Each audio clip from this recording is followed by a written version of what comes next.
lahat. Ito po si Father Ave Arganyosa at tayo po ay nagbabalik sa ating programang Know the Truth. At isang mga napakagandang episode po ang inyong mapapanood sa oras na ito sapagkat ibibigay po namin sa inyo ang conversion story ng ating kapatid na si Brother Denmark. At dahil po dito, kami nagagalak na muli kayong makasama. Actually, this is something new for us sapagkat ito po yung first ever na ginawa naming live itong Know the Truth TV program at ng Children of Light. Kaya samahan po ninyo kami sa oras na ito upang sa ganon ay ating mapakinggan ang conversion story ng ating kapatid na si Denmark Santiago o mas kilala sa Mark Ventura ng CFD o ng INC Faith Defenders. At dahil po dyan mga kapatid, on behalf of Brother Peter Garcia, ang aming producer, gayon din po ni Brother and Attorney Marvin Liasos, let us join together in welcoming Brother Denmark Santiago in our program. Okay, magandang hapon sa ating lahat at sa lahat ng nakakapanood at nararating ng programang ito. Nawa ay kapulutan ng inspirasyon ng marami nating kaibigan at mga kamag-anak at mga kakilala ng mga Katoliko at maging ng mga Protestante, maging ng mga dati ko nakakasama sa INC at saka sa Seventh-day Adventist. Okay, so I'm really very glad to see you in the program, Brother Denmark. And first and foremost, welcome back to the Catholic Church. I was told I have read your conversion story na kinumpose mo and posted online, and I'm so happy to see it. And in fact, I have posted it in my own blog. Okay. At alam mo naman, ay when you announce that you will be returning to the Catholic Church, ay marami sa amin na hindi kagad naniwala, kasi nga right after you left the INC ay nakita ka namin joining with the Seventh-day Adventist. Okay, and but despite all that, we are here to welcome you and pray for you. And kagaya nga na yung sinabi, your studies of the Catholic faith is still ongoing, and that is very good, and we are here to help you, and so that the process will be easier and clearer for you. Ngayon mga kapatid, ay dahil kaharap na natin ngayon si Brother Denmark, nais ko umpisahan yung kanyang paglalakad sa atin, ang kanyang conversion story way back from his childhood. Kaya nais kong tanungin si Brother Denmark ay to start our discussion, will you please tell us about your journey of faith? Paano ba nagsimula ang iyong childhood? Ano ba yung faith experience mo mula pagkabata? Opo, maraming salamat po, Father, sa pagkakataon at sa ating Panginoong Diyos na nagbigay ng sandaling ganito upang magkaroon tayo ng fruitful na conversation na talaga na magbibigay ng inspiration sa bawat isa. So, nung ako po ay bata pa lang, born Catholic po kasi ako, maging ng aking buong pamilya, ako lang po talaga yung umalis sa Catholic mula nung ako ay nalipat ng kung saan denomination. Yun, so ang aking pag-uumpisa ay yung aking mga magulang, sinasamahan ko silang magsimba kahit saan. Mapabaklaran man yan, Mapaquiapo, Antipolo Cathedral. Kahit saan, kahit nga po sa Manawag, nakakarating ang aming pamilya. Kasi nga po, talagang palasimba sila at active sila sa Catholic Church. Pero nung ako po ay nag-aral sa high school, nag-aral po ako sa isang private schools na born again sa Joshua Caleb Christian School. At yung born again Christian School na pong iyon ay meron silang religion na tinatawag na Jesus Christ is our shield. Worldwide ministries ni Apostle Renato Carrillo. No? Yung napapanood niyo sa VTV4 na naghihimala ko, no? Naniwala naman po ako. Opo, naniwala po ako nung una. So sabi ko, dito po ako magsusuri. At katagalan po, syempre, born again school po yung aking napuntahan. Ako po ay nasanay ng makapamuhay bilang born again. Pero nandun pa rin po yung pagiging Catholic kasi sa bahay tuwing 8 ng gabi or pagkagising pa lang ng umaga, umaharap kami sa sacred images and statues, mag-rosary kami pong pamilya. So, parang nabuhay pa rin ako bilang Catholic noon. And ako, hindi naman kasi ako seryoso po dati sa aking pagre-relihiyon eh. Wala po sa akin yun eh. Kasi ang sa akin lang, basta naniniwala sa iisang Diyos, okay na yun. Maging mabait ka lang, okay na yun. Ganun po pa. Ganun po ang akin. Yeah, continue and more. Opo, yun nga po. Noong ako po ay nag-aral, nagsaliksik dito sa Born Again, mayroon akong mga ilang bagay na kinaayawan. Gaya ng aking na-post, kinaayawan ko yung ilang doctrines nila sapagkat hindi ko ito nakita sa Biblia eh. Nagtanong naman ho ako sa pastor namin. Subalit hindi ako nakontento sa kanyang papapaliwanag kasi wala naman siyang binabanggit sa akin na anumang suporta kahit sa Biblia o history man lang na pagpapatotoo doon sa aking itinatanong. So ako po ay umalis doon kahit na ako ay kasi po ako nung nag-born again ako, naging youth pastor po ako doon at naglingkod sa music ministry. Actually, naging drummer po ako doon. Then, naging assistant ng pastor namin. Pasama-sama po ako doon. And eventually, nung umalis po ako, pumasok po doon yung tito ko na isa siyang INC. I-scan po siya. Scan. So, sabi niya sa akin, halika magsuri ka kasi matagal ka nang hindi nagsisimba. Nung unang pasok ko po sa kanilang kapilya, no, nagdodoktrina sila, ang naririnig ko, puro paninira sa Katoliko. Pumatay daw yung simbahan ng ganito. Ayan. Tapos, ang mga pari daw yung mga sa demonyo, ganyan, sinasabi nila. Tapos, meron pa silang sinasabi na ang Catholic daw ay natalikod, ganyan. So, sa akin, parang hindi ako na-blessed. Oo. Hindi sa ganung pangangaral kasi puno ng hatred. No? Ngayon Denmark, no, knowing, having that experience, nakita mo kung paano siraan yung Iglesia Katolika, no, ng pastor ng Iglesia ni Cristo, nais-kong balikan ng yung childhood. No, kasi nga sabi mo, debotong Katoliko at yung mga magulang. No, at sabi mo, devote sila ng Poong Nazareno, na palasimba, no, sa Bakaran, no, diyan sa Antipolo, sa Manawag, devote sila ng Mahal na Birheng Maria.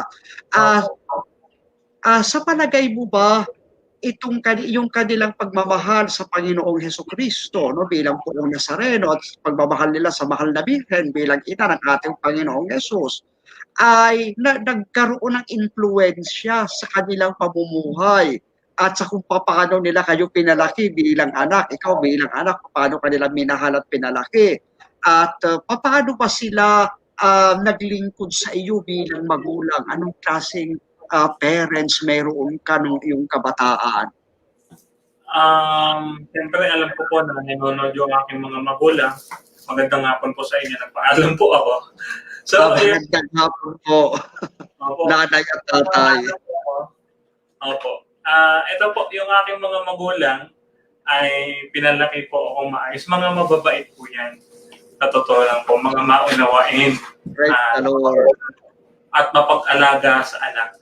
gaya ng makikita natin sa Inang Maria, ang aking mga magulang ay talagang mapagmahal sa anak. Ayaw nilang mapapahamak. Kaya nga nung nakita natin ang Inang Maria nung pinapahirapan ng ating Panginoon sa Kristo, ay naaawa siya. Gayon din sa akin, tuwing nagkakaroon ako ng problema, ayaw na ayaw nila na naghihinagpis ako or nagkakaroon ako ng karanasan na mahirapan. Kahit na sa mga kahit na po sa mga gawaing pampaaralan, ay tinutulungan nila ako. Napapakababait po niyan, mga yan. Tinustok po yung pag-aaral, tinuruan po ako ng tamang asal. No? Lagi po kami sisimba. Ang pagsisimba po kasi namin ay hindi lang isang beses sa isang linggo. Minsan nga po ay 4 na beses pa. Pero gabi-gabi sila nag-rosary. Kasi sabi naman sa akin ni Mama, kahit naman hindi tayo pala simba, kung tayo ay nananalangin sa Panginoon at sa ating Birheng Maria, ay pagagalingin niya tayo sa lahat ng ating mga sakit, pagiginawa niya tayo sa ating mga lakad. At naniwala naman po ako kasi ako po ay dating, meron pong butas ang aking puso dati at na sinabi sa akin ng doktor na hindi nagagaling.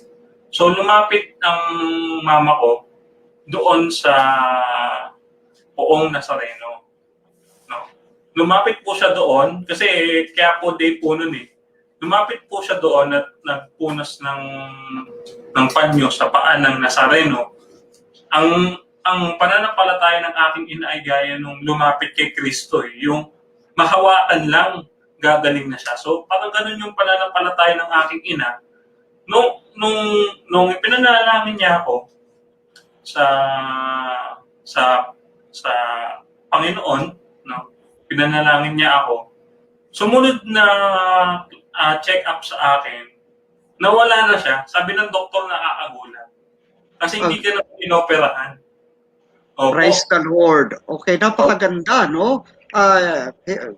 It's very revealing and nakakatuwang pakinggan na ikaw pala ay tumanggap din ang milagro ng Panginoong Jesucristo ng Poong Nazareno.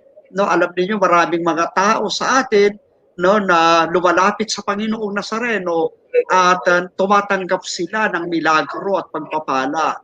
And that is a great blessing for you. Despite the fact na meron kang heart problem, ito ay inalis ng Panginoon sa pamamagitan ng pananampalataya ng iyong mga magulang.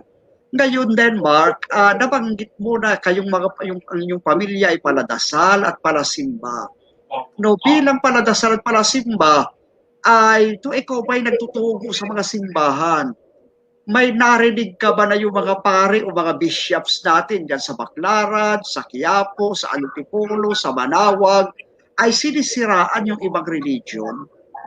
Ay wala po akong kahit isang salita na nadidinig na sinisiraan nila yung iba't ibang relihiyon. Katunayan, ang tinuturo lang nila kung paano mag-apply ng mga lesson sa Biblia. Natatandaan ko yung isang gabi ng Pasko. Nung kinukompleto namin yung 14 days. Nung ako ay siguro nasa 12 years old po ako yun. Kinokompleto namin yung Pasko. Naalala ko ang sermon ng pari na sinasabi na dapat tayo magpatawad sa isa't isa sapagkat iyon yung itinuro ng Panginoon sa Kristo na tinanong niya ni Pedro ang ating Panginoon sa Kristo na kung ilang beses ako magpapatawad sa aking kapwa. Sinabi ng Panginoon sa Kristo ay lagpas pa sa 70. So, naunawaan ko yun nung bata ako. So, kahit ngayon, kapag may nakakasala sa akin, ay pinapatawad ko kaagad. Kasi yun po ang nadinig ko po at that time. At natutuhan ko at nadala ko na rin po hanggang sa paglaki. Very good. Okay. How about at home? Kasi 'di ba? Kasi yan yung nakita mo dati nung ikaw ay nakipag-usap sa mga pastor, no, na sinisiraan madalas yung Catholic Church, no, doon sa preaching ng iglesia. Samantalang nung ikaw ay nagsisimba sa Katoliko, ay hindi mo nakita yung ganyang regular, no, na uri ng atake o pagsalansang, no, sa iba't ibang religion. Now, how about at home? Kasi dahil ka debotong Katoliko ang pamilya mo, lalong-lalo na ang iyong mga magulang, nariringgan mo ba sila araw-araw, linggo-linggo, na naninira sila sa ibang mga sekta? Hindi po natin sila maririnig na gano'n eh. Kahit nga po, mura, hindi lumalabas sa bibig ng aking mga magulang eh. Katunayan yung mga magulang ko, laging nagbibilin sa akin na kapag may nangaaway sa'yo, ay hayaan mo lang, patawarin mo, at ipanalangin natin. Ganun na lang po palagi. Kaya nga po ako po ay lumaki po akong hindi basagulero. Hindi po ako palaaway na tao. Palaintindihin po ako. Kaya po, yung natutuhan ko sa bahay na yon ay walang iba kundi puro pagmamahal sa kapwa. Wala akong paninira. Okay. Nakita-kita naman sa personality mo, brother, no? Kasi ay marami na kaming nakilalang mga dating iglesia, talagang very bombastic magsalita, no, very strong, talagang bombo radyo ang dating, no, pero ikaw ay mahinahon, no, at mapayapa, no. I think it shows, no, kung paano ka pinalaki ng iyong mga magulang. At yan ang epekto ng moral values and Christian Catholic virtues na itinanim sa iyo ng iyong mga magulang. So I hope na itong ating mga tagapanood, nakikita na yung contrast. At palagay ko kahit naman kayo magpunta sa mga simbahang Katoliko, marami namang mga misa ng Catholic Church sa Quiapo, sa Baclaran, no, ay online yan, live. No, lalo na ngayong pandemic na hindi makapagsimba yung marami. Online po yan. Wala po kayong makikita na yung ating sila Bishop Abilio, sila Cardinal Tagle, sila Bishop Honesto Onchoco ng Cubao, si Bishop Francisco de Leon ng Antipolo, nasisiraan yung ibang religion. Sabi nga ni Denmark, they are more on application. At napakagandang message po niyan para sa atin kasi kaya yan ang aking mga tinatanong kay Denmark, sino ba si Kristo? Sino ba yung Diyos? Para sa Kanya, based on the Catholic teaching na minana niya sa kanyang mga magulang. Ang Panginoon, hindi Diyos na palaaway, hindi Diyos na mapanira, hindi Diyos na masama ang ugali, kung hindi Diyos ng pag-ibig at pagpapatawad at pag-unawa. So, kaya napakahalaga, no, ng mga sinishare sa atin ni Brother Denmark. Ngayon, brother, nabanggit mo na ikaw ay nag-born again. No? Dahil nag-aral ka sa isang born again school. Okay.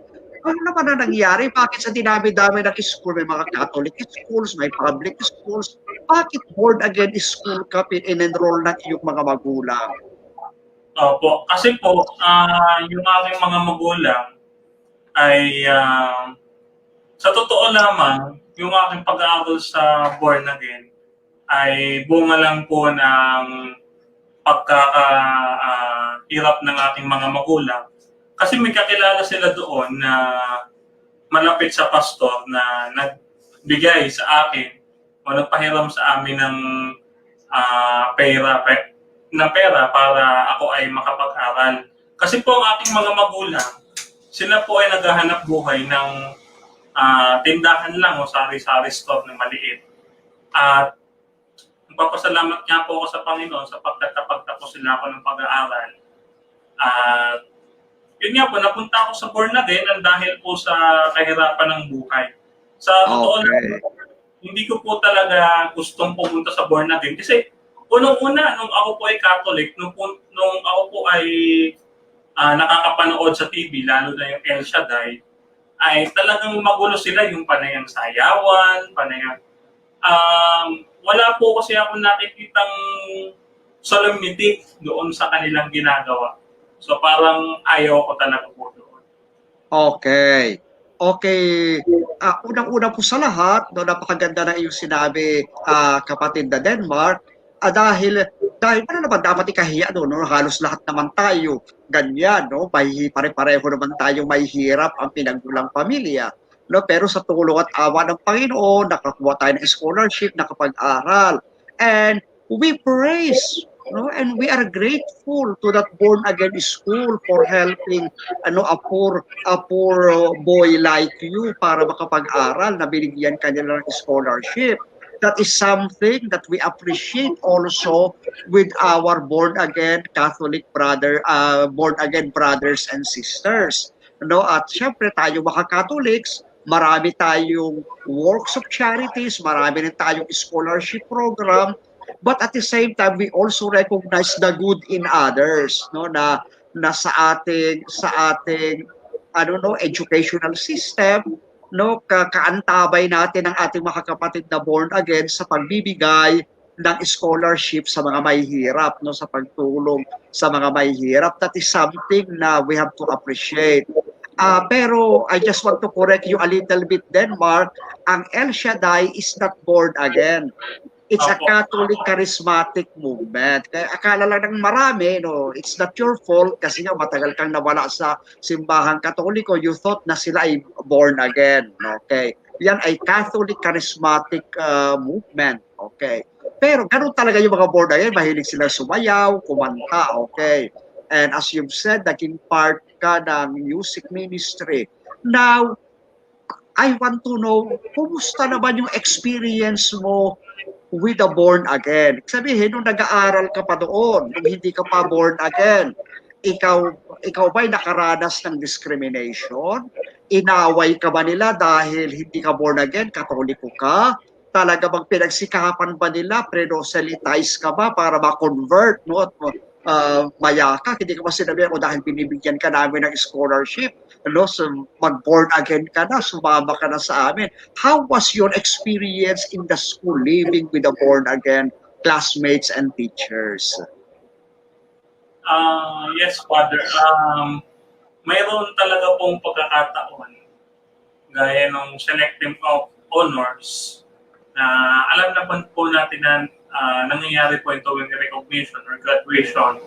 Ang nangyayari po ay dapat ay nasa level po ako ng top 3. Yun nga lang po, kaya po ako naging born again nang dahil sa pamimilit nila na ako daw ay ibabagsak nila once na hindi ako na umanib sa kanila. So, ganun po ang nangyari sa akin. So, ayaw naman po ng mga magulang ko na mawala yung aking pag-aaral. So, sabi nila, sige, pwede kang umiwalay sa amin, pero babalik ka rin. Pero yung experience ko po nung bilang born again ako, puro paninhira lang din eh. Na ang Katoliko daw sumasamba sa bato at kabon, ganyan. So sa akin parang hindi rin ako na-blessed nung born again ako. Even though nagtagal po ako at nag-serve ako doon as youth pastor at saka sa music ministry, hindi rin po ako masyadong na-blessed kasi talagang yung kanilang pagsamba ay maingay. Hindi ka makapag-concentrate or even pray with solemnity.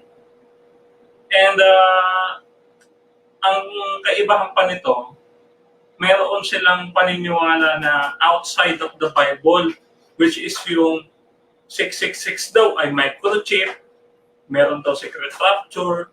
So parang ako yung nung Catholic pa talaga ako, talagang palabasa ako ng Bible. Kaya nga sabi ni Mama tatago niya daw yung Bible kasi daw baka mamaya ay baka daw magpari ako. So, yun nga po, nung nasa born again ako, hindi talaga ako na-blessed ng kanilang mga worship services. At hindi ako na-contento doon sa kanilang doctrines. Even though mababait sila, pero kapag hindi mo na sila kaharap, o ano-ano na sinasabi sila sa'yo. So, parang hindi rin maganda yung attitude nila ng pakikitungo sa akin.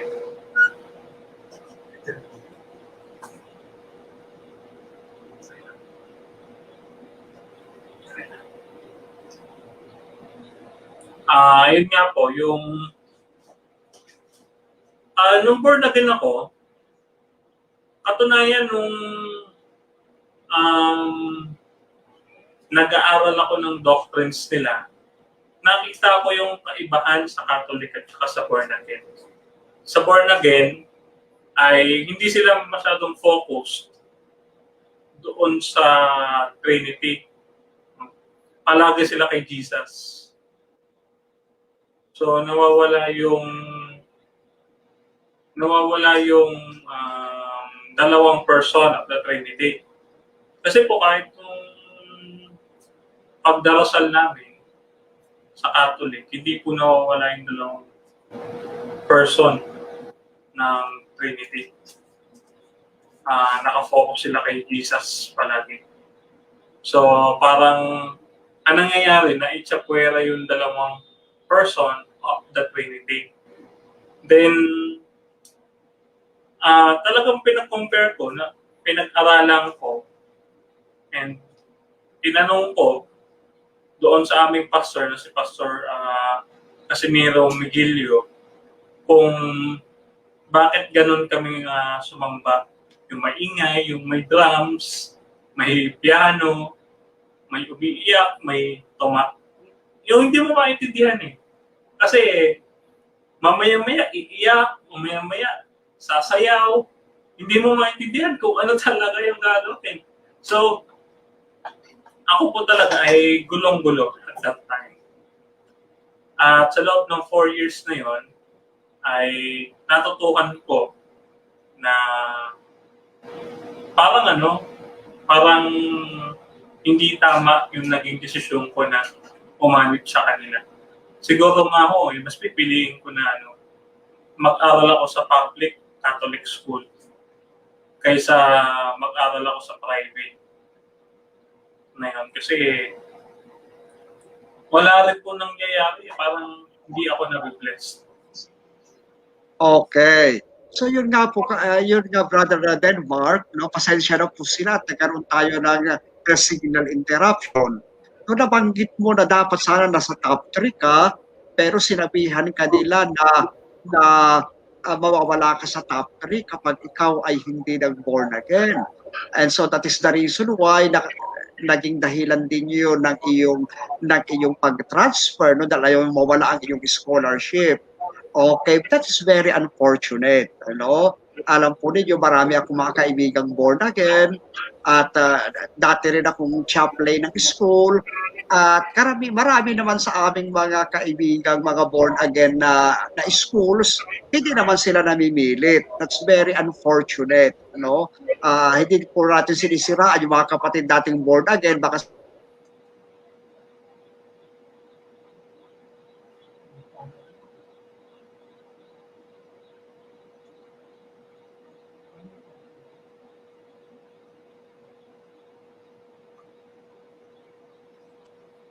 that is a lesson for all of us na maging fair po tayo. Pag tayo nasa school, most especially teachers man, school officials, maging yan man ay born again o Catholic o Iglesia ni Cristo, if they are deserving of higher honors, they should be given that honor based on their performance. Okay? Ngayon,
Ayun nga po yung aking pagsalaysay kanina na nasa born again ako, no, na pinipilit nila akong mag-born again.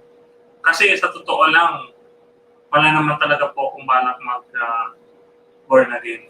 Sapagkat yung mga magulang ko, hanggang sa kalululuhan ko, ay puro mga Katoliko. Wala pong naiibang religion ang aking pamilya, hindi Katoliko. Dito lang naman kasi mga nakaraan po eh. Tsaka lang po na hati yung family namin na nagkaroon ng born again, nagkaroon ng saksi, nagkaroon ng INC. Yun po.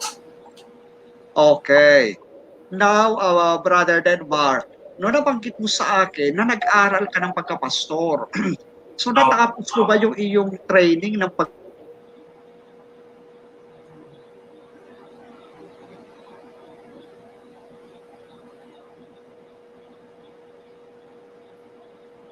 Ayun nga po, yung training ko sa pagkapastor, Father Abe, ay 18 months po yun, 18 months long na training and seminar na pag-a-attend. And actually, that study focuses on Reformed theology ng mga Protestants at saka ng Evangelicals. Okay, so it must be a Baptist born again, no? Ang iyong nasalihan.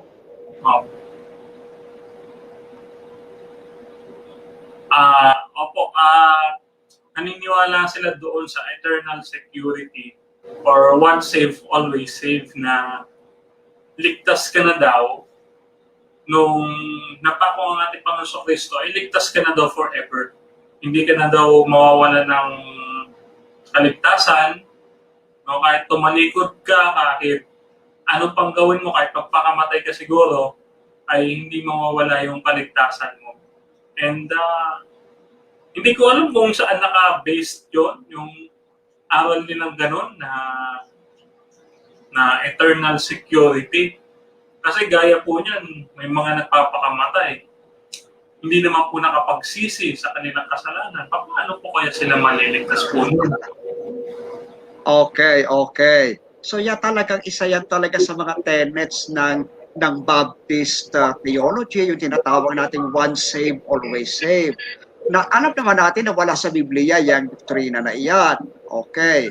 At higit sa lahat, sabi ka kahit na nga si Judas na apostol na, no, na pinili na mismo ng ating Panginoong Jesucristo ay nawala pa, no, gumawa pa ng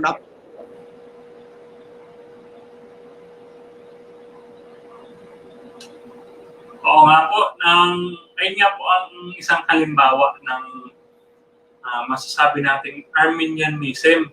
Kasi po yung Arminianism, meron po ditong free will or choice ang tao. Kasi po yung Calvinist view ng mga Baptist mula po kay Reformer John Calvin ay meron silang tinatawag na tulip or meron silang tinatawag na unconditional election na doon po naka-based yung kanilang doctrine na once saved, always saved. Na kahit daw anong gawin mo, basta elected ka by God, ay hindi ka na mapapahama. Pero kung makikita po natin, gaya po ng inyong sinabi, Father Ave, na gaya po ni Judas na apostol, ay tumalikod pa sa pananampalataya. Kasama pa po niya ang Panginoon Kristo noon. Siya po ay nagsisi at nagpakamatay ng huli. At hindi po natin alam kung ano po ang mangyayari sa kanya afterwards kasi ang Panginoon po ang siyang may karapatan at may nakakaalam na lahat ng mga bagay patungkol po sa mangyayari sa katawan at kaluluwa po ng tao. Kaya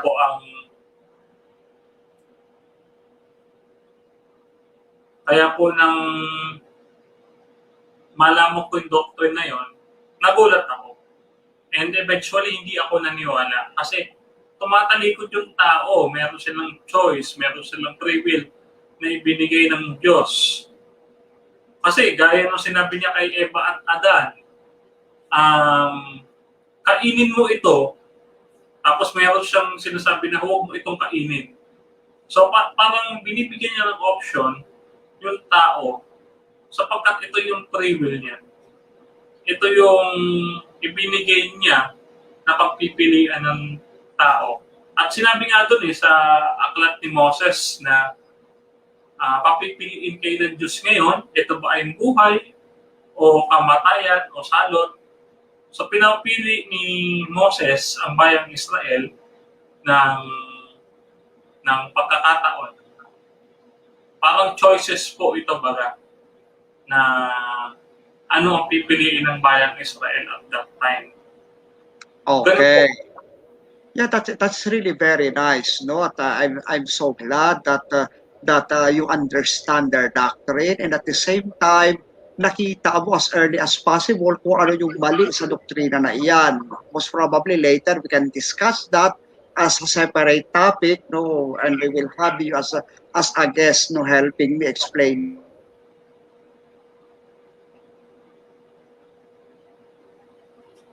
Opo, maraming salamat po sa pagkakataon ngayon. No? Father Abby, tinatanggap ko po iyon na isang malaking karangalan kasi palagi ko pong sinasabi sa ating mga kapatid na nakatutok din po ngayon at nakasubaybay at nakaabang kasi po ay pinopromote ko po itong Know the Truth mula pa nung isang araw kasi nabalitaan ko po kay Doc Eric at kay Brother Peter na i-guest nyo daw po ako dito. And actually, masaya po ako na ma-guest ako dito sapagkat nakita ko kayo kahit sa screen lang. Kasi dati ko pa po kayong pinapanood nung ako ay INC. Nakasama niyo po si Attorney Marvin Lasos. Lagi nga po kayong tinatopic ni Ka Michael Sandoval. And eventually, wala po ako nakikitang kabanalan doon sa ginagawa ni Ka Michael Sandoval. Puro lait, puro pambibiro sa ibang tao. And nakita ko po yung inyong humbleness sa pagsasalita nung nanonood po ako. At nasabi ko na napaka-humble at gusto kong makaharap si Father Abby. And eventually, nalaman ko nga po na kayo ay advisor ng Catholic Faith Defenders. Natutuwa po ako na ngayon ay nandito na ako. Sabi ko nga po sa mga kapatid, ay hindi ko hangad na sumikat. Hindi nga po ako binayaran para magsalita dito sa harap ninyo ngayon. Hindi po ako binayaran para ma-convert. Ang gusto ko lang po makapagpa-inspire ng kapwa Katoliko na magsuri sa aral ng ilang simbahan bago umalis. Sapagkat marami pong Katoliko na hindi nag-aaral ng dogma ng Catholic, umaalis at nagtatanong po doon sa Protestante.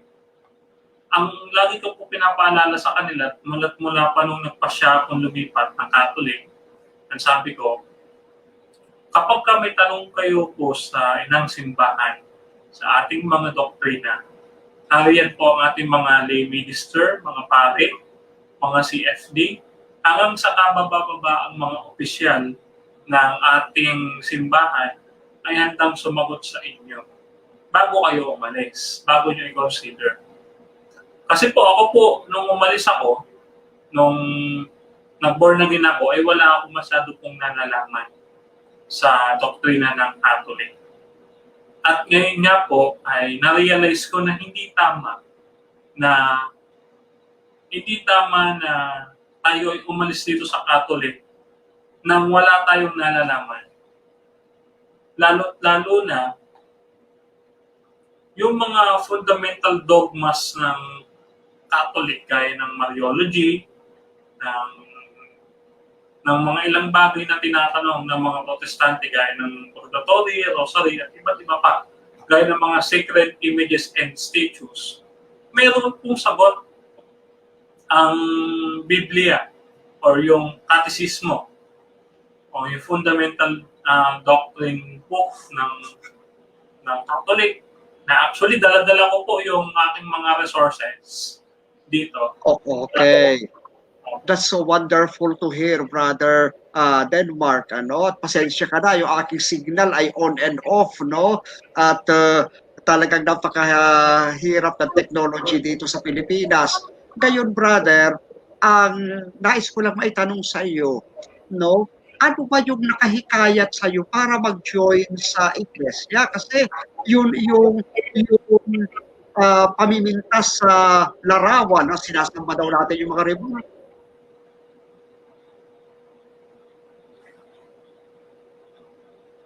Opo, ang nakahikayat po sa akin sa Iglesia ni Cristo, actually, napilit lang din talaga po ako doon. Kasi tiyuhin ko po hindi ko po mahihindihan, hindi ko matatanggihan. At saka yung aking mga magulang ay may takot sa INC. Hindi po nila, noong una hindi po nila sinasabi sa akin kung bakit. Pero kalaunan nung ako ay matiwalat, ay sinabi din po nila sa akin kung bakit napakadelikado ng aking pinasok. Nahikayat po ako din kasi akala ko ang doktrina nila ay nasa Biblia kasi Biblia natin binabasa ng mga ministro. Sasabihin nandito sa kapitulo, versikulo ng ganito. Binubuklat nila yung Biblia. Wala silang ibang binabasa. So parang nakakamangha na lahat pala ng aral nila nasa Biblia. Na kalaunan ay nalaman kong wala din kasi hindi ko naman po pwedeng isang tabi yung pinag-aralan kong theology doon sa Born Again. Nag-aral ako ng 18 months para doon sa Reformed Theology at pagkatapos ay i-disregard ko sa theology ng INC na wala namang any scholarly support. Si Joe Ventilacion lang naman po ang scholar nila na nagpapaliwanag ng doctrines at wala nang iba. Samantalang yung mga Bible commentaries, kahit nga po yung sa Isaiah 46:11, yung ibong mandaragin, ay si Haring Zero yun. At yun nga po na pinapaliwanag nila na si Felix Manalo ay anghel, si Felix Manalo daw ay sugo sa huling araw, siya daw ang magtatayo muli ng iglesia dito sa Pilipinas kasi daw natalikod. Pinagpapatay daw ng Iglesia Katolika sa Inquisition yung mga unang Kristiyano. Samantalang nung aking ni-research, ang mga namatay noon, gaya po ng Albigenesis at saka ng Waldenses, ay mga ereke sa Iglesia Katolika. Yung mga Waldenses po ay mayroon po silang pagre-rebelde sa church. Gaya din ng Albigenesis na hindi naniniwala sa Old and New Testament. Even though nikiklaim nila na sila ay people of God. No? Yung Albigenesis and Waldenses na namatay noong Dark Ages ay mga ereke sa simbahan at mga Kristiyano. No? Ang namatay po doon sa Inquisition, sinasabi ng INC, ay mga ereke sa simbahan. Hindi po totoo na mga Kristiyano po yun. Sa totoo lang po, mga namatay doon ay mga early church fathers. Gaya po ni Polycarp, ni Irenaeus, ni St. Clement of Rome, si Alexander, no? Na maraming pang ibang early church fathers na namatay noong mga time na yun na ang church ay inuusig ng government under Constantine reign at ng mga under the pagan Rome Empire. Lalong-lalo na yung Caesars of yung mga Caesars gaya ni Julius Caesar, ni Nero, ni Claudius, ni Tiberius at ng iba pang Caesars. Sila yung nagwasak sa Jerusalem. at inusig nila ang mga Kristiyano at that time. So nung ako ay nandun sa INC, ay akala ko nga po kasi talaga nandoon sa Biblia yung kanilang mga doktrina. No? Na si Kristo daw ay tao. Lagi nila pinagdidiinan. Si Kristo ay tao na nagsasaysay ng katotohanan sa Diyos. Tapos lagi nila binabasa yung Biblia, sinasabi nila. Ang sabi ni Kristo, ang Ama daw ay ang iisang tunay na Diyos at wala nang ibang Diyos na. So ako paniwala ako kasi binabasa nila sa Biblia. Syempre hindi pa po ako ganun sa apologetics ng mga first years ko sa INC. Kasi second year ko ata sa INC bago ako maging faith defender. Kasi doon ko palang naunawaan at nalunok yung mga doctrines Okay. Yeah, that is so wonderful, Brother Denmark, na kasi sa iyong pagkukusa, talagang pinag-aralan mo yung history of the church, no, and at the same time, no, the doctrines based on the sacred scriptures, no, at syempre bilang isang iglesia,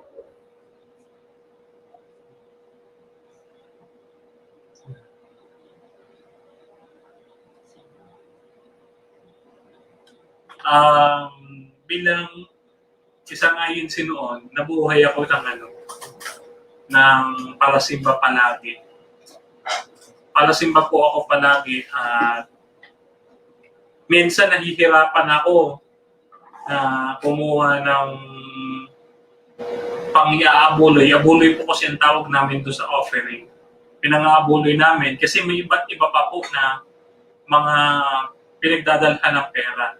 Nariyan po yung tanging handugan, yung pasalamat, tapos hihingan ka pa nila ng abuloy sa patay, may donation pa sa pagpapaayos ng kapilya, meron pa daw na pang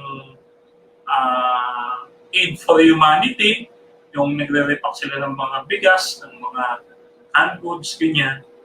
So parang hirap ako na lahat yun, yung napakaraming abulo yan, at saka pinaglalagaan ng pera, ay parang hirap na hirap akong tustusan. At minsan nga ay kapag ka sumasamba, ay talagang masasabi ko na nung una blessed ako, pero nung mga sumunod na, ay hindi na kasi paulit-ulit na lang parati ang kanilang sinisermon na magbigay daw ng malaki, ganyan.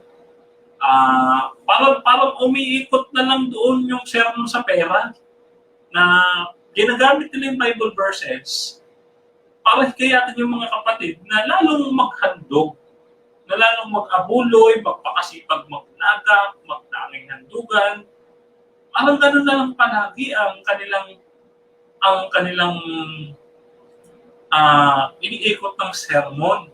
At pagkatapos, yung kanilang prayer, yung kanilang pagdadasal, lagi nilang isinisigaw yung pangalan ng kanilang tagapamahalang pangkalahatan na yun nga ay si Eduardo B. Manalo. Hindi ko nga po alam kung bakit naisama po yung gayon. Sapagkat nung nanalangin ng ating Panginoon Kristo, sinasabi niya na Ama namin na sumasalangit ka, sumaatin nawa ang kanyang kaharian. Yan yung mga panalangin natin sa Katoliko na nasa Biblia, gaya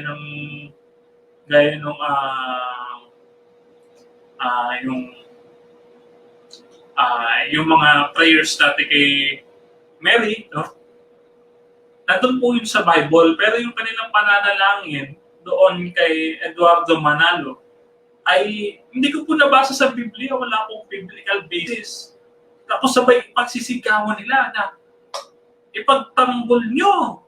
Oo, uutusan pa yung Diyos. Ipagtanggol nyo ang tagapamahalang pagkalahatan. Isinisigaw palagi ng ministro yun. At sa pagkahaba-haba ng panalangin, yung kalahati nun ay kay Eduardo Manalo. Kaya po, nung ako ay INC, parang hindi ako nabe-blessed kahit dun sa doxology, kahit dun sa blessings nila, hindi ako nabe-blessed eh. Kasi, anong nangyayari, parang Eduardo Manalo-centric na yung church. So parang ganun yung sinasabi ng mga tumiwalag na ministro. O itiniwalag nila ng mga ministro na parang pera-pera na lang at negosyo ang INC. Hindi naman po sa naninira, pero ito po ang aking personal na karanasan nakikita sa church. No? Papaumanhin nyo na po yung ating mga kaibigan na INC na nanonood sa Facebook Live sa programang ito. Hindi po namin nilalayon na saktan o siraan ang sinuman o ang anuman, maging ang inyong relihiyon. Ito po ay paglalahad lamang ng sarili kong testimonya ng aking buhay, personal. Hindi po talaga ako binayaran dito para magsalita ng ganito kasi kung titignan nyo po sa aking paligid, wala naman po akong script. Kahit po ilibot natin yung buong camera, wala akong script dito. Ako lang po talaga ang nakikwento. Okay, thank you very much, Denmark. At pasensya ka na, aking signal dito ay on and off. At unang-una sa lahat ay napakaganda ng iyong mga sharing hinggil sa iyong experience. Now, afterward, nung ikaw ay umalis sa pagiging member ng Iglesia ni Cristo, ang balita namin, ikaw ay hindi umalis kung hindi ikaw ay itiniwalag. Okay? Naikwento mo naman kanina paano ka itiniwalag o if you want to share it with us again. Pwede ko po i-share po para makibalinaw po. Okay. Opo. Ganito po kasi yan, year 2018, ako po ay sumulat sa aming distrito sa pamamagitan ni Caroni na aming katiwala. Sumulat po ako na tumututol po ako at kinokontra ko po ang ilang mga doktrina. Katunayan po, dala ko po ang aking USB na naglalaman ng aking mga liham bilang patotoo.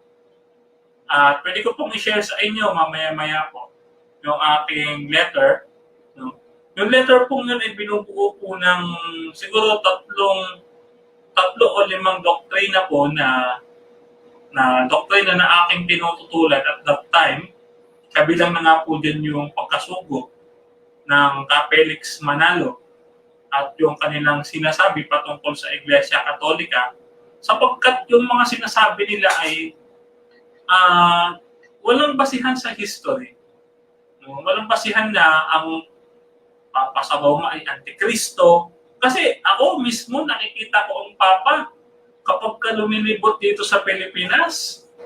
Yung mga bata, niyayakap siya, maraming charity, marami siyang sinasabing maganda patungkol sa mga tao. So bakit natin sasabihin na siya ay Antichrist? Samantalang napakabuti ng Papa nung humarap siya sa madla at sa sambayanan nung siya ay dumalaw dito sa Pilipinas. So sa akin ay nagsulat po ako sa distrito, ngunit hindi nila ako napagbigyan tumiwala. At that time, na faith defender pa rin po nila ako at nagtatanggol pa rin ng doktrina at nakikipag-debate pa rin, ay sumulong po ako ng debate sa isa sa mga lay apologist ng Catholic. Ang aking kausap nun ay si G1 Paisones ng Catholic Lay Apologist Movement of the Philippines. Ang aming paksa noon ay patutunayan na si Felix Manalo ang ibang mandaragit na tinutukoy ni Propeta Isaias. After po ng laban na iyon, ako po ay pinatawag sa sentral sapagkat wala daw pong karapatan na mangaral o makipagdebate ang isang miyembro. Subalit kung ating titignan o papansinin, bakit po nung nasa online pa ako ay hindi po nila ako pinagalitan o sinaway nung ako ay nakikipagdebate pa sa mga forums. Actually, sumulat po ako sa Central. Ang sinasabi ko po sa kanila, makakababa po ba ang inyong mga manggagawa at mga ministro para sagutin yung mga argumento at mga debate ng mga kapwa nating taga-sanlibutan. Wala po sila naging tugon sa akin. Instead, pinatawag po nila ako sa Central, pinaharap po kay Michael Sandoval, at pinasulat po ako doon ng letter na pinababawi sa akin yung aking pagtutol sa doktrina at sabihin kung gaano ko do kamahal ang iglesia at kung gaano ko do kamahal ang Eduardo B. Manalo. So, yung kumakalat na video sa Facebook na sinasabi kong solido ang aral ng INC, yun po ay nakasulat. Yun po ay scripted na pinasulat sa akin. Kasi po, takot po ako sa aking buhay at that time. Kasi nasa loob po ako ng Central. Kahit ano pong gawin nila sa akin. Katunayan po yung, bago po ako punta ng Central, nabugbog po ako sa aming lokal sapagkat parang erete ang tingin sa akin ng mga tao. Datapot ako ay fake defender, ayaw nilang i-recognize kasi daw ako ay lumabag sa pamamakala dahil daw sa nakikipagdebate ako. So dito pa lamang mahahalata natin na ayaw talaga nilang mag-open ng kanilang tenga at mata para maitama at maituwid sila. Ngayon, pinabawi nila sa akin yung aking pagtutol sa doktrina. At itiniwalag nila ako noong July 23, 2019. Totoo po yun na ako po ay itiniwalag. Pero katunayan po niyan, kung ating alalahanin na aking sinabi, nagsulat po ako ng aking pagtitiwalag. Ngunit hindi po ako pinayagan sa hindi ko po nalalamang kadahilanan. Hindi po nila pinadala sa distrito yung aking sulat. Naipit po doon sa lokal yung aking sulat. At pwede niyo pong puntahan yung lokal ng bayan-bayanan doon po sa Marikina para alamin at tiyakin yung aking mga sinasabi. Totoo po ang mga iyo.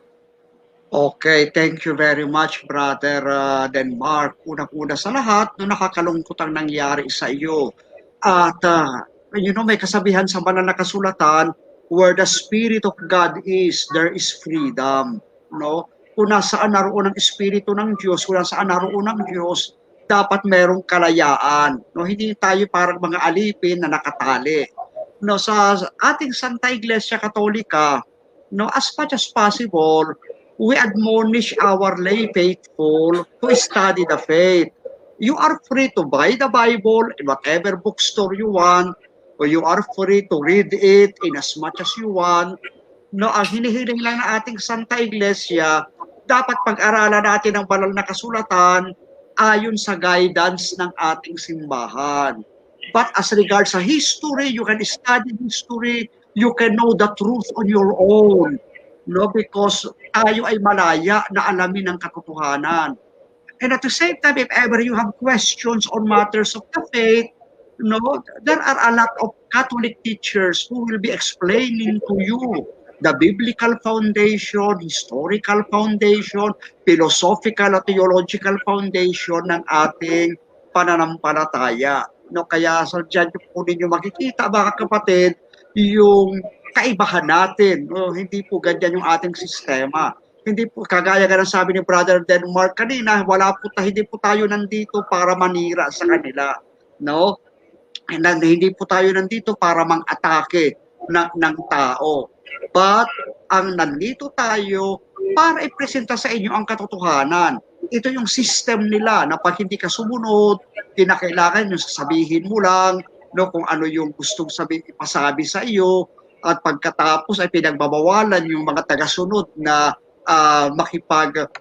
makipagdiskusyon sa pananampalataya o alamin na mas malalim ang pananampalataya. No, in our Catholic faith, as much as possible, we don't want to tell our people na, sige, makipagdebate kayo, makipag-away kayo. Hindi ganyan ang ating goal. Our goal is to know the faith, to learn the faith, to deepen your knowledge of the faith, so that you can proclaim and teach the faith and share that faith to others. Hindi na kailangan, kung kini-question ang pananampalataya natin, dapat kaya nating ipagtanggol.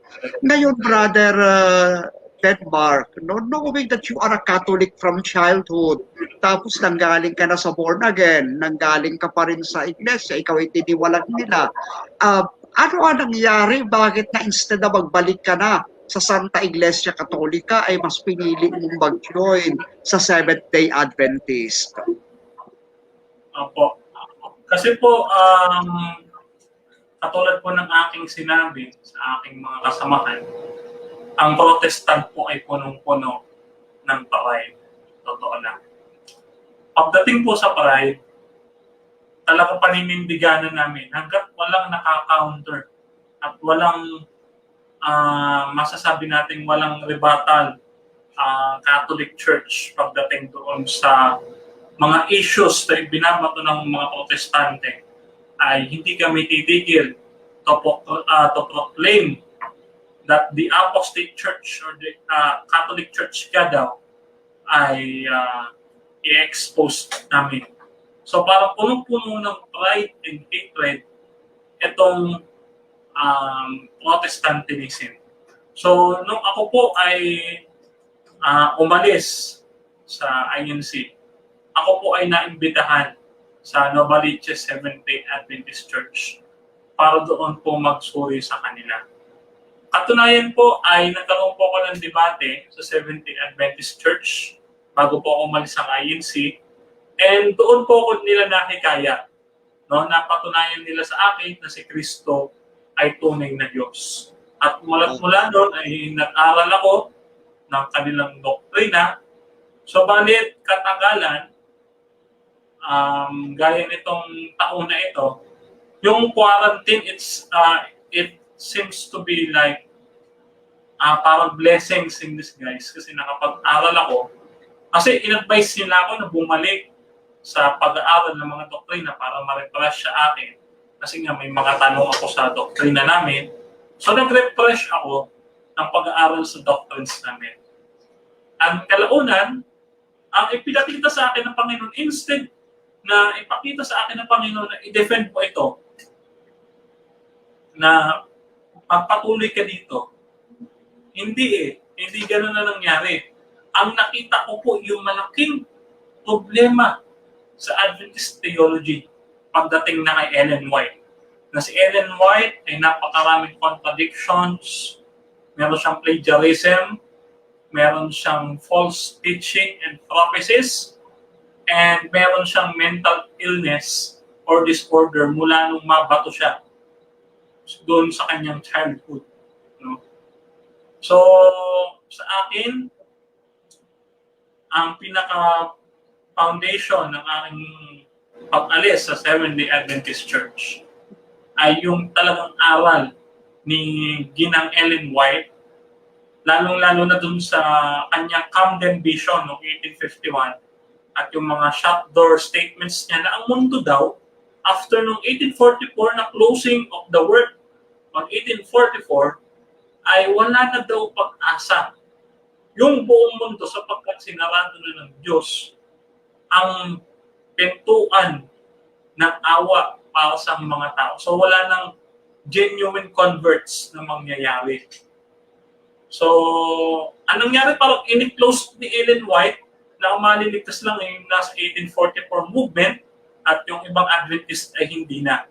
Katunayan sa last day events ay may nakasulat doon na daw Capernaum, Seventh-day Adventist will be brought to hell. Si Mrs. White mismo ang nagsulat noon. At hindi, syempre, si Mrs. White ay nakakita ng mga visions and nagkakaroon siya ng prophetical statements. So mayroon dahilan kung bakit niya nasabi ito. Siguro ito ay pag-amin niya doon sa patutunguhan ng Seventh-day Adventist. Ito ay hindi paghusga, no? Ito ay hindi pag-atake sa Seventh-day Adventist. Sinasabi ko, yung aking mga tinututulang aral, gaya na lamang din ng investigative judgment. No? Investigative judgment ay kahit yung letra, yung diwa, wala niyan sa Biblia eh. Hindi ko po nakita. Opo. Okay, yes. Thank you very much, Denmark. So napakaganda na iyong sinasabi at it's very striking. Kasi kung sinasabi niya yung maliligtas lang noong 1844, tapos itong pagkatapos nun, wala, sinarado na ng Diyos yung kaligtasan, sarado na ang pinto ng langit. Yun ay isang napakalaking kasinungalingan. Kasi ibig sabihin, lahat ng tao, pati yung mga SDA ngayon, lahat impyerno ang punta. And at the same time, binabali niya yung Matthew chapter 16, no, verse 18 to 19, na ang pinagkalooban ng susi ng kaharian ng langit, makapagsasarado at makapagbubukas, ay si San Pedro. No? At para sa ating pananampalataya, it's an office. Kasi yan ay ang fulfillment ng Isaiah chapter 22. No? So the office of Peter with the power to bind and loose in heaven and on earth ay hindi lang limited no, sa isang tao kay Saint Peter, but it is possessed by the one who occupies the office of Saint Peter. So that's why our Pope no, has that authority. No? The church is guided. Sabi nga ng Panginoon, I will be with you always until the end of the world. No? Di ba? Matthew chapter 28 verse 20. No? I will be with you until the end of the world. Hindi ko kayo sasarahan ng pinto because I am with you. Kasama natin ang Panginoon. No? Kaya nakakatawa yan. Pero ganun pa man, hindi ka tayo naninira. But at the same time, it's really very funny for us, you know, being Catholics, knowing the mercy and love of God, na ang Panginoon ay rich in mercy, no? So I am meek and humble of heart, sabi ng Panginoon. Siya ang mabuting pastol. Hindi papayagan ng mabuting pastol na milyon-milyong tupa niya ang mapupunta ng impyerno. Kaya kahit na nga isa, hanapin niya yan. Kanyang pupuntahan at isasalba. No, bakit niya isasara yung pintuan ng langit sa napakarami? Okay, so thank you very much for that very beautiful sharing, Brother Denmark. Okay. Ngayon, may three last questions for you no, are given by our friends, no, Dr. Eric, no, at Kalasag ng Katotohanan.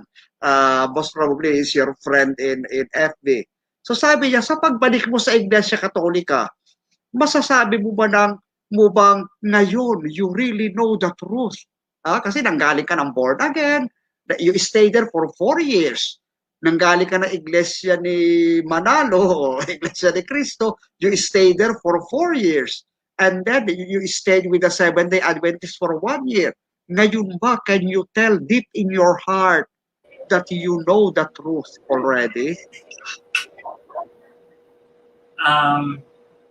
Yes, Father. Kasi aking nabasa na ang iglesyang itinatag ng ating Panginoon Kristo, sinabi niya, ikaw ay Pedro. Sa ibabaw ng batong ito ay itatayo ko ang aking iglesia. The church is the foundation and pillar and ground of truth.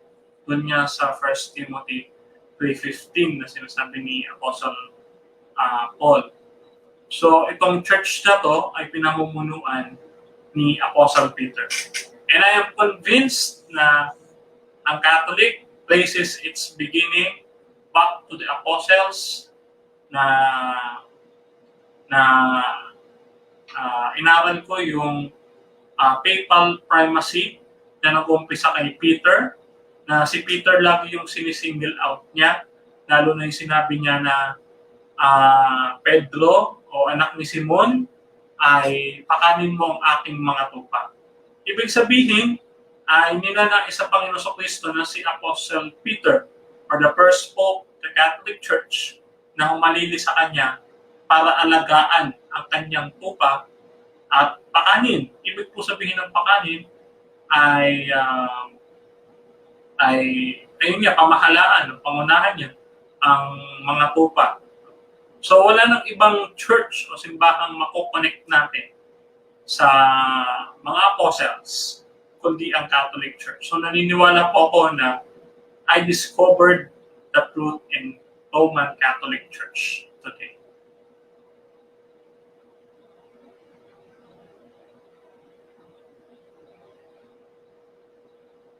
Ayan ang iyong sinabi, hindi natin pinapaniwalaan si Felix Manalo o si Ellen Goldwhite, no, dahil hindi naman sila yung tinawag ng Panginoon kung sinabing, oh, Felix, halika rito, ito yung susi ng kaharian ng langit. O Ellen, halika rito. Kung hindi si Apostol San Pedro, na ang pinili, mismo pinangalanan ng ating Panginoon. Hindi na pa tayo pwede pa mag-invento pa ng hula mula sa lumang tipan. I-claim natin na naganap yan kay Eliseo Soriano, naganap yan kay Felix Manalo, na wala namang pinasinasabi yung Biblia. Hindi kagaya na kay St. Peter, ito na, nandyan dumating ang Mesias, dumating ang Panginoong Jesus, at sinabi niya, ikaw ay Pedro. No? Di ba? At doon sa John 21, yung pakanin mo ang aking mga tupa. Actually, sa ating pananampalataya, yung pakanin mo ang aking mga tupa, hindi lang yan pag-aalaga, brother. Kung hindi una, ano yung ipakakain niya? No, sabi ni Ramil Parma sa debate niya sa Cebu, isda daw. Ay, hindi, ipakakain mo na yung Word of God. Yung salita nyo sa pag-ikalawa ay ang tinapay ng buhay, the bread of life, which is the Holy Eucharist, in John chapter 6, verse 51. So, I hope that you will continue studying the faith. And alam mo, Brother Denmark, although nagagalak kami na nagbalik ka sa Catholic Church, no, actually, I'm a little apprehensive with that.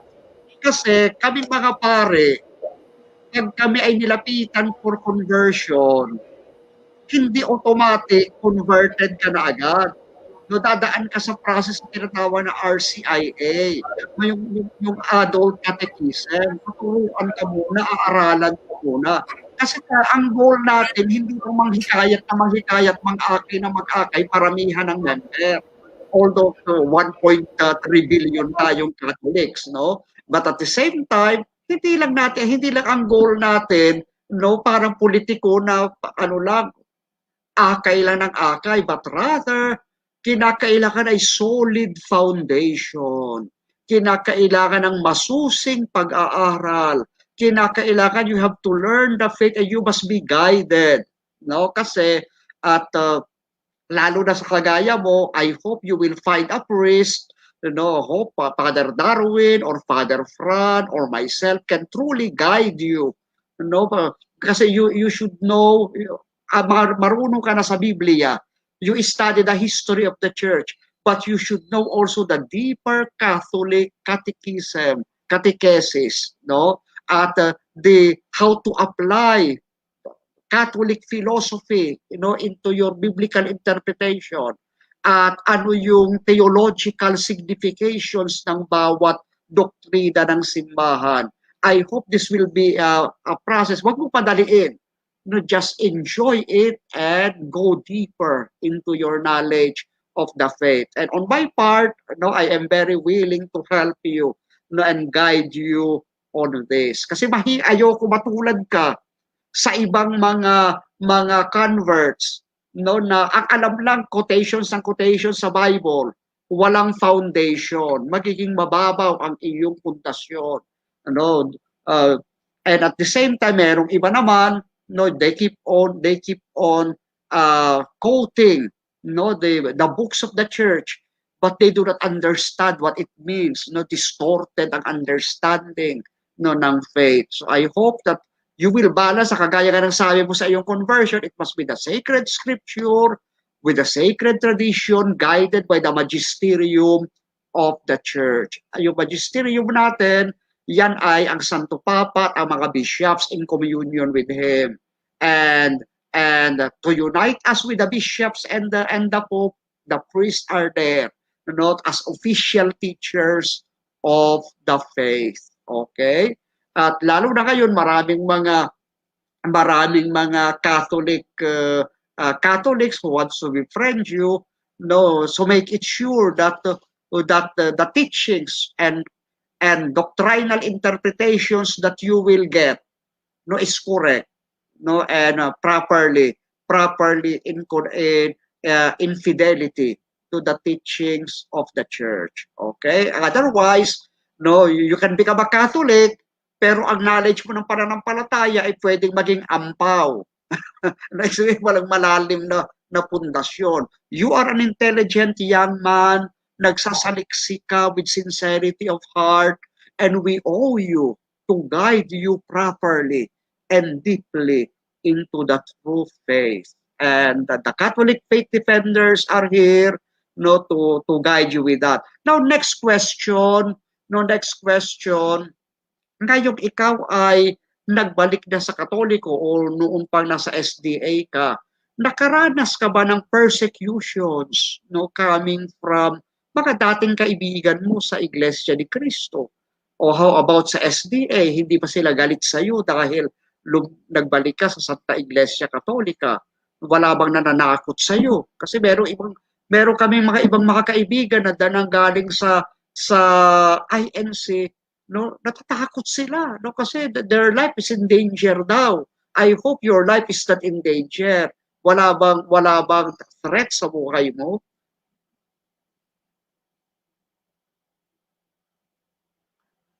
Please unmute, Brother Denmark.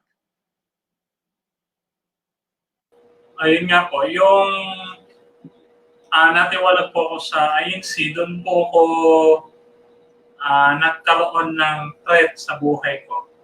Pero but now, until now, yung mga defenders lang naman po ng faith ng INC ang makukulit, tsaka defenders ng SDA. Actually, yung mga SDA, mababait naman po sila. So maganda nga po sa mga nanonood na SDA dyan, sakali, if ever, no? Yung mga nakasama ko sa ministry, sa online ministry. So, mababait naman po sila, yun nga lang, gustong-gusto na nila akong debate. so sabi ko, wait lang muna, mag-aaral muna ako, no? Wait lang muna, sabi ko. Wait.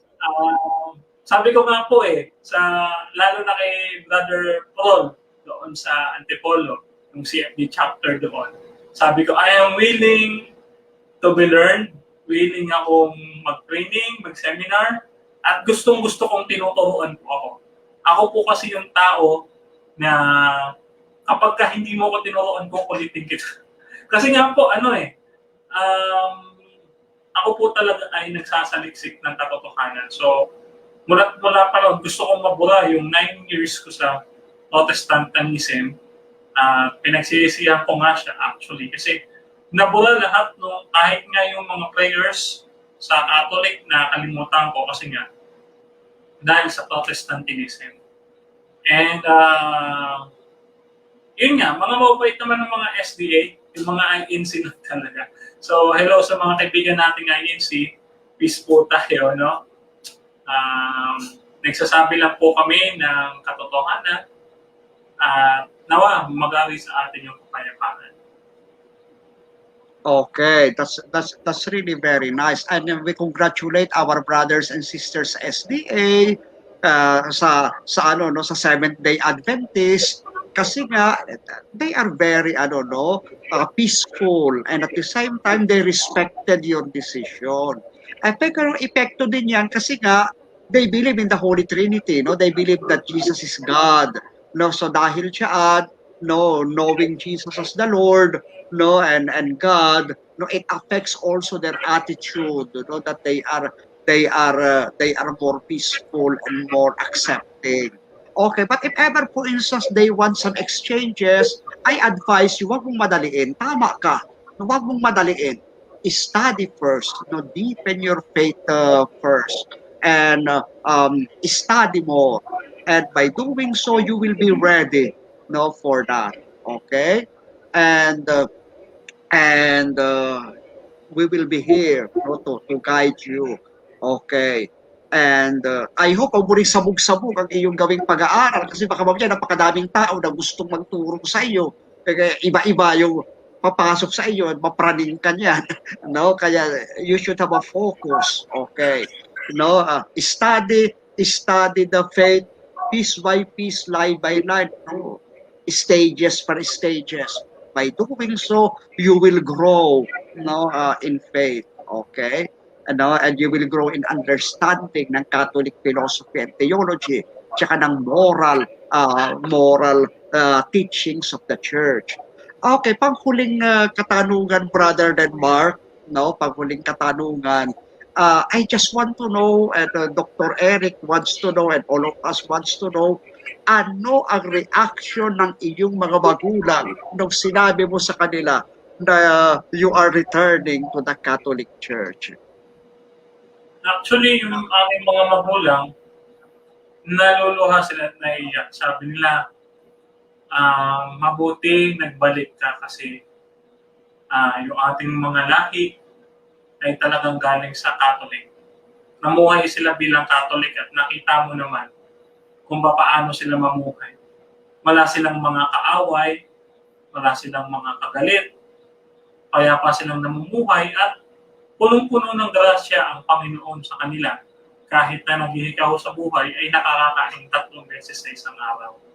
Kaya nagpapasalamat sila na bagaman ako ay masyadong pala-aral ng Biblia, sinasabi nga nila buong buhay ko, inilaan ko na sa Biblia, ay nagpapasalamat sila na yung mga prayers nila ay na-fulfill nung ako ay tinawag ng Panginoon na bumalik sa kanyang simbahan na tinatag mula pa noong unang siglo. Okay, that will be great. So, I think, yeah, we have gone so far. No, our people are so happy.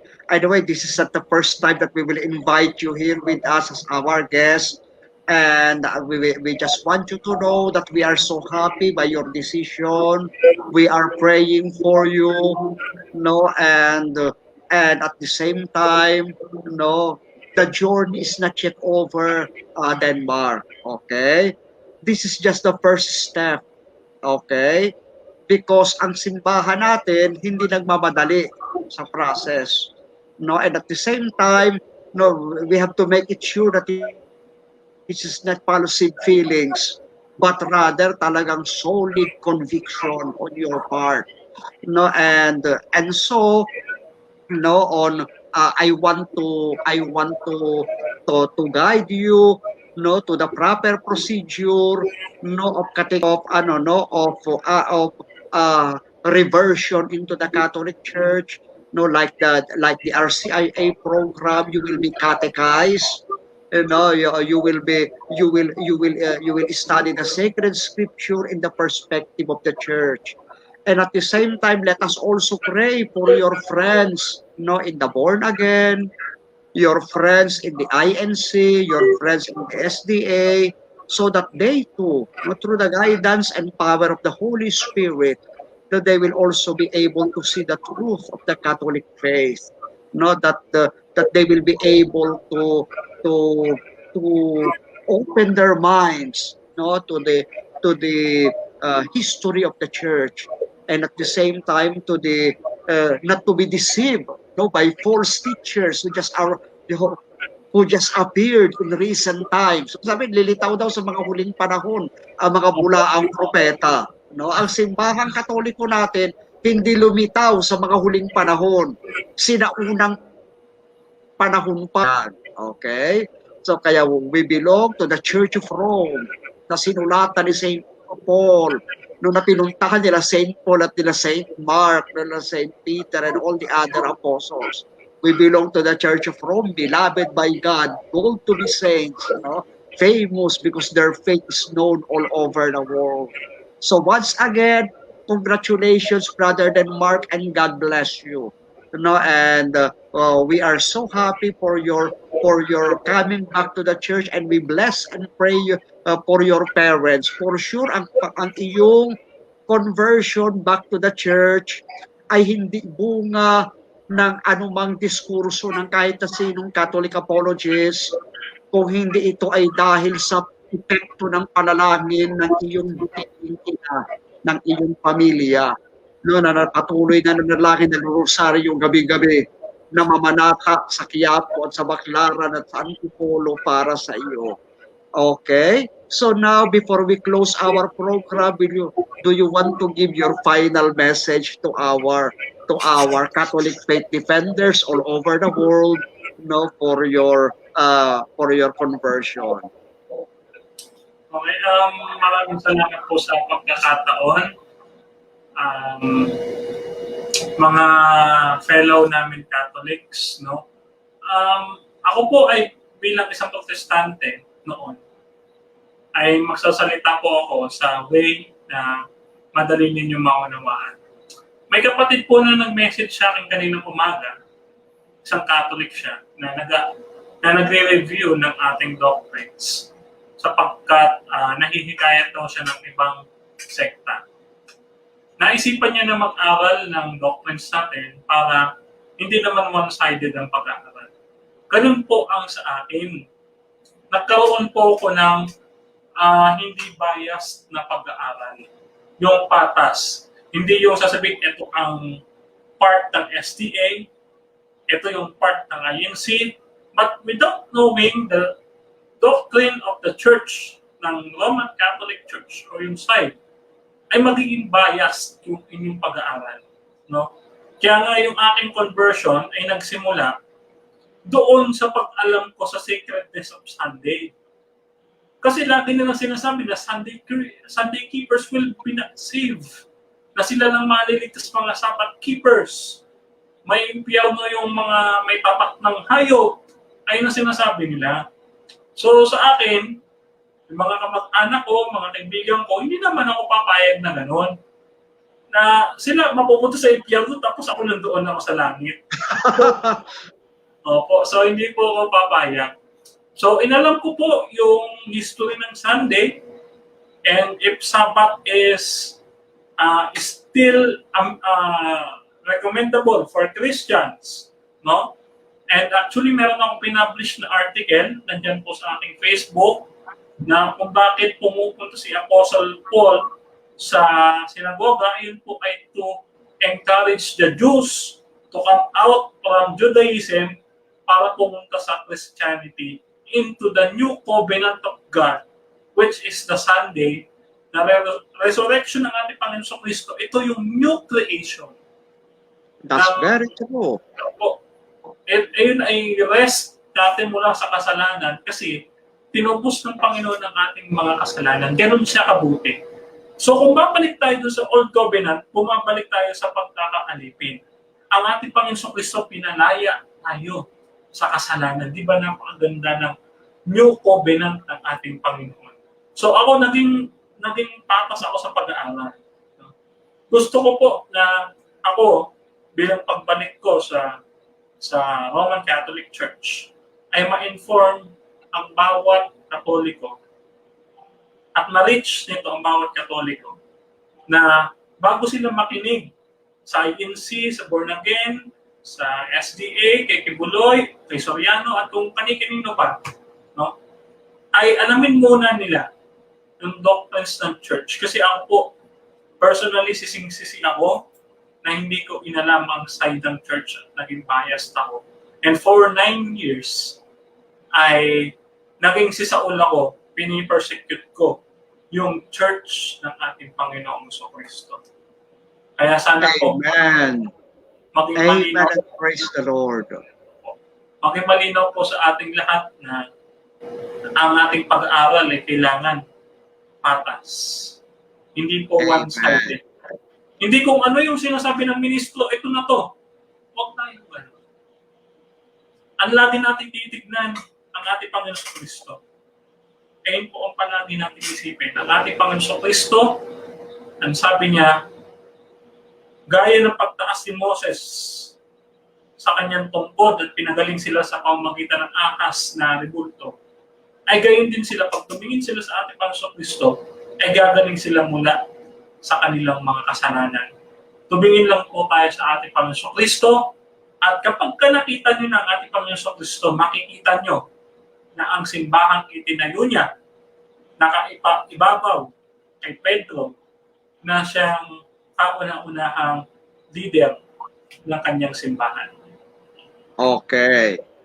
Okay, and that's wonderful, brother Denmark, no? Kagaya ka na yung sinabi, no, ang day of the Lord is the day of the new creation. Because by the resurrection of the Lord, no, on 8th day, no, the Sabbath after the Sabbath, no, is the fulfillment of God's plan of salvation. Okay, so we are a new creation in Christ. At huwag natin kalilimutan na ang ating Panginoong Jesucristo kaya namatay sa krus ang umaway sa Kanya Yung mga Pariseo na galit dahil gusto ipagtanggol yung Sabat ng mga Hudyo.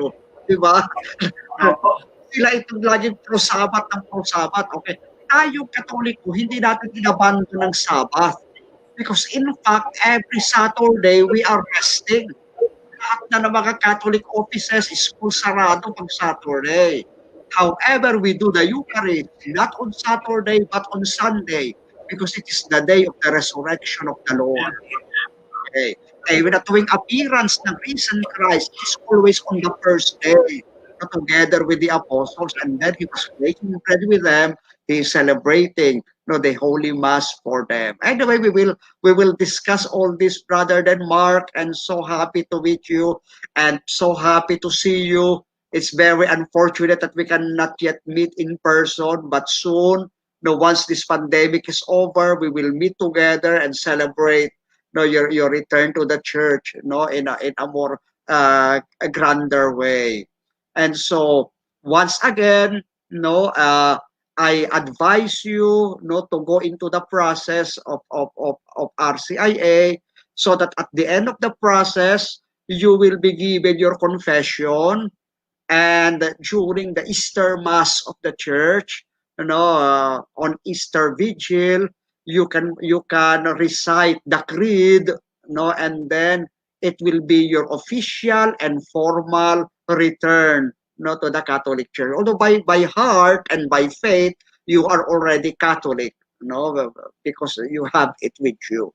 But however, the full process, the formal process must be done properly. Hindi yan minamadali. Yan ay hindi tayo paimbabaw na isang hagbag lang, gano'n na. Our faith is not as easy as that, because this is the true faith, founded by the Lord Jesus, established by the Lord Jesus, and proclaimed and handed on to us by the apostles. So on behalf of Attorney Marwiliasos, on behalf of our producer, the Cedar of Light, and the Children of Light, Catholic Charismatic Community led by Kuya Peter Garcia, and together with the entire Catholic faith defenders all over the Philippines and all over the world. God bless you, Brother Mark. Welcome to the Catholic Church, and Pro Deo et Ecclesia.